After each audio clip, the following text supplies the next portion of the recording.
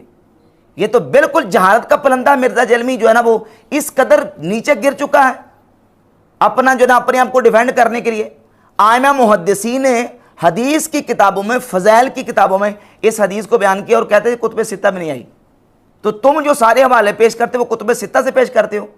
یہ جو تم نے اپنے ٹیبل کے اوپر یہ کتاب مشکات المصابیح رکھی ہوئی ہے اور لوگوں کو کہتے ہو جی انسائکلوپیڈیا یہ حدیث کا, اس کو پڑھ لیں, بس قرآن پاک کی تفسیر پڑھنے کے بعد اس کو پڑھ لیں, بس یہ کافی ہے. مشکات المصابیح از دا انسائکلوپیڈیا آف حدیث.